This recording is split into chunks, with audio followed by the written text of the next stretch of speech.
Les Français ont de plus en plus de mal à emprunter avec la remontée des taux. Le gouvernement a décidé du coup de donner un coup de pouce aux Français les plus modestes, aux primo-accédants, en prolongeant le dispositif du prêt à taux zéro jusqu'en 2027. Les banques, elles aussi, ont envie de jouer le jeu.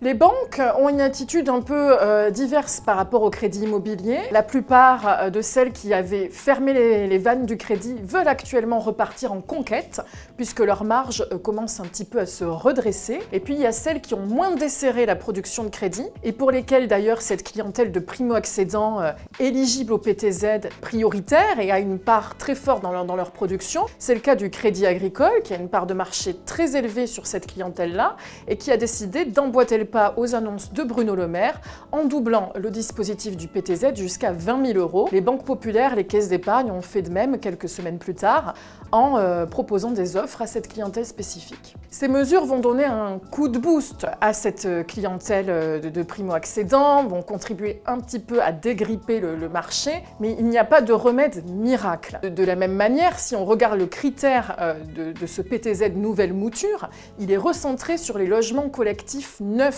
en zone tendue. Il exclut donc le financement des maisons individuelles. Il sera donc beaucoup plus restreint. 40 000 primo-accédants vont en bénéficier, contre plus de 120 000 en 2017. Finalement, le facteur le plus bloquant aujourd'hui reste les prix de l'immobilier, qui restent élevés. Les banques le disent, ça reste le principal facteur de blocage, et les prix ne font qu'amorcer leur descente.